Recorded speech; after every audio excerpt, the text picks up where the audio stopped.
Hôtep à tous, bienvenue sur la chaîne des panafricanistes par essence, par conviction et par excellence. Celle des citoyens qui imitent par nécessité et obligation de combat. Nous sommes une chaîne qui n'est guidée que par nos ancêtres et rien que par les ancêtres qui appartiennent à l'égrégore du monde noir. Par conséquent, nous ne croyons en aucun Dieu venu de l'étranger. Toutefois, cette vidéo n'est aucunement destinée à inciter à la haine ou à la violence, car nous menons un combat qui est d'abord et avant tout spirituel, intellectuel et démocratique. Ensuite, il est politique, géopolitique et géostratégique, contre l'impérialisme, le colonialisme, le néocolonialisme et l'endocolona, qui sont tous qualifiés de crimes contre l'humanité. Nous menons ce combat sur la base du principe fondamental que nous avons hérité de nos ancêtres kémites, qui est celui de la Mahat, c'est-à-dire solidarité, vérité et justice. Vous êtes donc en droit de connaître la vérité et nous avons l'obligation de vous dire la vérité, rien que la vérité, afin que justice soit rendue au continent africain. Et ça, c'est notre modeste contribution dans cette noble lutte en faveur de la souveraineté, la dignité, la solidarité et l'unité africaine. C'est exactement ça que nous appelons le panafricanisme. Bien-aimés frères et sœurs, le journaliste que Emmanuel Macron a envoyé en Afrique, qui vient pas au nom de son association, mais au nom de maintenant une télévision africaine. Parce qu'il utilise le carnet d'adresse qu'il avait lorsqu'il était à Paris encore. Hein, vous voyez? Donc, alors qu'en général, quand vous avez occupé de hautes fonctions, lorsque vous changez, vous avez plusieurs mois. Vous ne devez pas, en fait, vous n'avez pas le droit d'utiliser les mêmes carnets d'adresse. C'est pas normal. Ça, c'est ce qu'on appelle la concurrence déloyale. Bref. Ce monsieur est venu intimider le capitaine Ibrahim Traoré, président du Burkina Faso. Il est venu l'intimider, il veut faire le chantage. Et c'est là où vous allez voir que il est, comme je le disais tantôt, le journaliste de la France-Afrique. Hein? Il se fait panafricaniste pour mieux pénétrer la France-Afrique, l'Afrique et détruire l'Afrique de l'intérieur. Parce qu'à de l'extérieur, là, ils n'arrivaient plus. C'était trop dur pour eux. Maintenant, ils se disent, non, il faut qu'on ait quelqu'un à l'intérieur qui va. Hein. Si on peut utiliser le poison à part lui, là, on va le faire. Alors, que fait ce journaliste? Pourquoi je dis qu'il est de la France-Afrique? Regardez comment les questions qu'il va poser. Il y a des gens qui vont vous dire, non, oh, l'interview, c'était trop bien. Machin. Non. C'est un espion, il est venu pour espionner, pour avoir plus d'informations sur les intentions de ces trois pays de l'AES. Mais il a eu la réponse qu'il fallait. Vous vous souvenez de ce que le président Assimi Goïta avait dit de sa conversation avec Emmanuel Macron quand il avait pris le pouvoir. Emmanuel Macron lui dit, « Monsieur Assimi Goïta, que se passe-t-il dans votre pays? Expliquez-moi votre situation politique. » Oh, mais Assimi Goïta a dû se dire, mais attendez, ce type-là, il est malade ou quoi? Où est ton problème? De quoi je me mêle? Mais comme chez nous, nous sommes bien éduqués, vous voyez, c'est ça qui est bien. On est tellement bien éduqués. De même, quand on comprend que ce président-là est nul, il vaut rien, bon, en tant que président, nous, on va garder la tête sur les épaules. Donc, le gars lui dit, non, mais ça va, on attend maintenant les assises, les gens vont parler, et puis ils vont décider ce que nous devons faire. Il dit, non, non, non, non, non, non, non, tu n'as pas à attendre, ne perds pas le temps. Ah bon? Je ne perds pas le temps parce que c'est le pays de ta mère? Tu ne veux pas que je perde le temps? C'est le pays de Brigitte. Ça, Emmanuel Macron, hein, il dit, non, ne perds pas le temps. Je te donne 3 noms. Et je t'oblige, je t'ordonne de choisir 2 noms là, parmi les 3. Un que tu vas nommer président, un autre que tu vas nommer premier ministre. Et toi-même, allez, tu repars dans la caserne. Assimi Goïta, il dit, mais attendez, j'ai fait le coup d'État là pour Macron. C'est votre coup d'État, comme au Gabon ou au Tchad. Même au Tchad, là, le gars commence à se réveiller. Au Tchad, là, le gars est en train de sortir de la cécité. Parce qu'il sait que là où il est en train de partir, là, ils vont faire de lui ce qu'ils ont fait de son père. Hein. Kaka Debi, s'il continue avec ces imbécilités-là, ils vont l'écraser, le tuer tranquillement. C'est la seule chose qu'ils savent faire. Bref. Alors, Assimi Goïta dit non. Monsieur, ça ne se passera pas. Écoutez bien ce que dit Emmanuel Macron. Et je veux faire la similitude avec ce que dit le fameux journaliste de Afromédia. Qu'est-ce qu'il dit? Emmanuel Macron dit à Assimi Goïta, vous savez, Ibeka, Ibrahim Boubacar Keïta, tu faisais exactement comme vous faites là. Vous savez ce qui lui est arrivé? On a fait un coup d'État. C'est pas lui qui a fait le coup d'État. Hein. Là, il prend ça sur lui. Coup d'État dans le coup d'État, là c'est lui qui prend. Parce que quand il dit, vous savez ce qui lui est arrivé, il est en train de lui dire que non, c'est nous qui avions fait le coup d'État. C'est grâce à nous que tu es là, que tu as fait le coup d'État. Donc nous aussi, on peut te faire un coup d'État. Mon œil.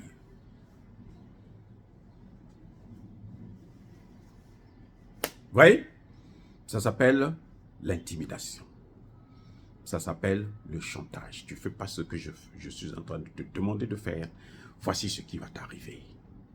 Ça, c'est Emmanuel Macron lui-même qui parle. Et c'est sorti de la bouche d'Assimi Goïta. Ce n'est pas moi qui invente. Là, je n'analyse pas. Je vous dis seulement, je vous répète, peut-être pas mot pour mot, ce que Emmanuel Macron a dit au président Assimi Goïta. Vous voyez? Alors, le journaliste de la France-Afrique vient, il dit à Traoré, vous allez voir maintenant la similitude, il dit à Traoré, le président Ibrahim Traoré, il lui dit ceci, vous êtes un homme de Sankara. Sankara, c'est votre idole. Tout le monde le sait. Vous imitez Thomas Sankara. Mais vous savez ce qui est arrivé à Thomas Sankara. Ça ne vous rappelle pas ce que je venais de vous dire là? Vous savez ce qui est arrivé à Ibeka? Vous savez ce qui est arrivé à Thomas Sankara? C'est pas la même chose? Ah les gars, écoutez. Si c'est pas la même chose, alors ne me suivez plus. C'est pas la peine. Désabonnez-vous. Vous savez ce qui est arrivé à Ibeka. Là, c'est le président français lui-même qui parle. Mais comme le président français ne peut pas parler à Ibrahim Traoré, parce que Ibrahim Traoré ne veut pas lui parler, vous comprenez? Il envoie quelqu'un qui vient lui dire la même chose que lui, il a dit. Ça veut dire que même cette interview a été préparée depuis l'Élysée.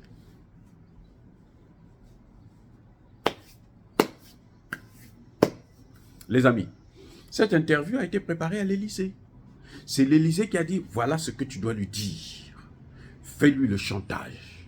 Maintenant, lui, il a formulé. Mais comme même si tu peux essayer de changer les mots et tout machin, l'idée là, l'idée première là, reste toujours la même. Quand vous faites le résumé là, hein, vous faites un résumé de texte, vous allez changer les mots, non? L'idée essentielle, c'est quoi? C'est pas la même idée qui est dans le texte principal.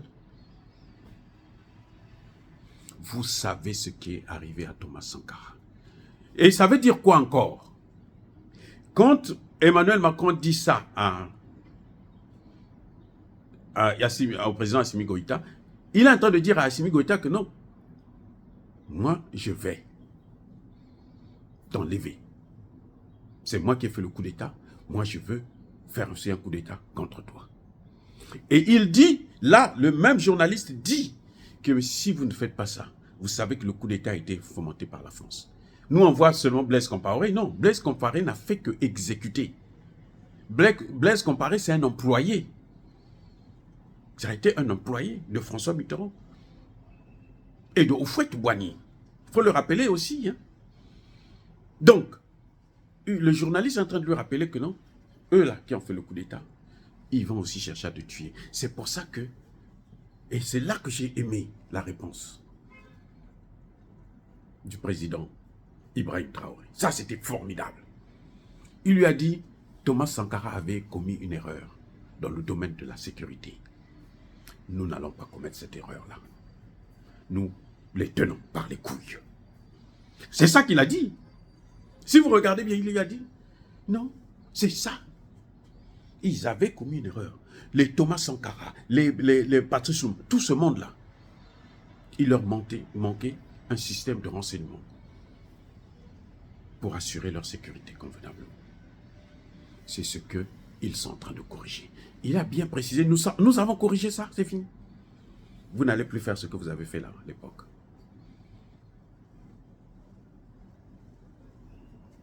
Eh oui. Et vous savez, et le journaliste poursuit, hein. Il dit, Monsieur le Président, vous n'avez pas peur de la mort? C'est le chantage. On appelle ça le chantage, l'intimidation. Est-ce qu'il a déjà posé la question à Emmanuel Macron, vous n'avez pas peur de la mort? Un président américain a été assassiné en plein des États-Unis. Kennedy a été assassiné devant les Américains. Donc n'importe quel président est vulnérable. N'importe quel président peut être tué. N'importe quel journaliste aussi peut être tué. Ça ne sert à rien d'intimider les autres. Parce que vous-même aussi, on peut vous avoir. Le journaliste de la France-Afrique demande au président Traoré, vous n'avez pas peur de la mort. C'est une façon de lui dire que non, mais on va vous tuer. Si vous ne cédez pas le pouvoir là, à Emmanuel Macron va vous tuer. Si vous ne cédez pas, si vous ne mettez pas à genoux devant la France, devant les États-Unis, ils vont vous tuer. Moi, je suis venu vous informer parce que moi, je les connais. Moi, je travaille avec eux. Je travaille pour eux. Je suis ici là pour eux. Voilà ce que le journaliste lui disait. C'est ça. C'est ça qu'on appelle le chantage, l'intimidation. Là encore, le président Ibrahim Traoré a tapé du poing sur la table. Il a montré que c'est un homme. Il a montré que la peur de la mort ne fait pas mourir la mort. La mort est inscrite dans les gens, la ruine dans les choses. Seul Dieu peut décider de la vie d'un homme, même de la vie de ce minable journaliste, même de la vie de ce président français, même de la vie du président américain. Dieu, quand il décide, personne ne pourra résister. Ça ne sert à rien de faire ce chantage. Je ne sais pas combien il a été payé, mais il a dû être bien payé pour arriver jusqu'à ce niveau. Faire un chantage comme ça en direct devant les médias du monde entier. Et il veut nous faire croire qu'il est panafricaniste. Oh mon Dieu. Ça c'est quoi ça? Ça, c'est hier, quand on n'était pas parti à l'école. C'est hier, quand on ne parlait pas leur français. C'est hier, quand on n'avait pas les médias pour comprendre, pour analyser, écouter, réécouter, et puis maintenant réfléchir là-dessus. Je regarde, je dis, mais dis donc, mais ce journaliste est gonflé. Il vient intimider un président dans son palais. Déjà, il dit, c'est moi qui vous ai invité. Nous sommes venus ici, nous avons invité le président Traoré. C'est pas lui qui a invité le président Traoré parce qu'il est dans le palais présidentiel. Il n'a pas invité quelqu'un. Il a été reçu par le président Traoré. Et quand un journaliste se rabaisse jusqu'à ce point, c'est parce qu'il estime que comme il travaille pour la France-Afrique, il est couvert, il est protégé, il est intouchable. Mais l'Afrique là, l'Afrique que vous voyez là, ne tolérera plus jamais ces imbécilités. Il vient dire au président Traoré, ils vont vous tuer. Nous sommes en train de chercher des moyens pour vous abattre, pour vous tuer. C'est ce qu'il est en train de dire à Ibrahim Traoré. C'est ça le message subliminal. Ibrahim Traoré lui a dit, je suis déjà passé par ces épreuves. Eh oui, ce que le journaliste ne sait pas, moi je veux l'informer, Ibrahim Traoré était sur le terrain. Quand les terroristes que la France, les États-Unis et les puissances occidentales avaient armés étaient en train de faire des massacres, commettre des massacres, les crimes les plus odieux au Burkina Faso, lui, il était sur le terrain et il est sorti de là vivant. C'est d'ailleurs ce qui a motivé la prise de pouvoir. Ils n'ont pas pris le pouvoir parce qu'ils aiment le pouvoir, non. Ils connaissent quelqu'un qui n'a pas de plan, comment il va faire? Oui, il va chercher à prendre le pouvoir. On cherche à prendre le pouvoir parce qu'on a une idée. Non, c'est des gens qui sont venus comme ça. Ils voient seulement la population en train de trop souffrir et les militaires sont en train d'être massacrés, mais leur tour arrivera s'ils n'arrêtent pas l'hémorragie. Et les gens qui se sont levés, ils en arrêtent ça. Et maintenant, quand ils arrêtent, là, ils découvrent la boîte de Pandore. Que la France est mêlée dans tous les coups fourrés en Afrique. Et notamment dans ces pays. En Afrique, là, tout ce que vous voyez, surtout l'Afrique francophone, là, il n'y a rien qui se fait sans que la France ne soit au courant, sans que la France ne mette son doigt dedans. C'est elle qui est à l'origine de tout. Tous les malheurs de l'Afrique, on a beau critiquer nos dictateurs. Oui, ce sont des dictateurs. Mais aujourd'hui, qu'est-ce qu'un dictateur? Aujourd'hui, là, Un dictateur, c'est quoi? Qui de Sassou Nguesso et de Emmanuel Macron est dictateur? Qui? Sassou Nguesso est en train de gérer son pays, Emmanuel Macron est en train de gérer le Congo, alors qu'il n'a pas été élu. Qui est dictateur? Dites-moi, qui est dictateur? Voyez comment les choses se passent. Bref, bien aimés frères et sœurs, ce journaliste-là, il n'a plus honte. Ça veut dire, là, encore je le répète, cette interview a été préparée depuis l'Élysée. On dit, tu dois poser telle question, tu dois l'intimider dans tel sens. Deux formes d'intimidation essentielles. Ce qui était la vie de Sankara et la peur de la mort. Dieu merci, le président Traoré n'a pas cédé. Au contraire, il lui a mis à sa place. Il était confus. Il était confus, gêné. Quand il est sorti de là, il ne savait plus quoi faire. Oh, dire cela, c'est inciter à la haine ou à la violence. Non. Yaba Kolervé, Yamalem. Encore une fois de plus, bien-aimés frères et sœurs, je persiste et je signe. Soyez bénis, abondamment bénis par le Dieu des Kémites et par nos ancêtres évangélisés.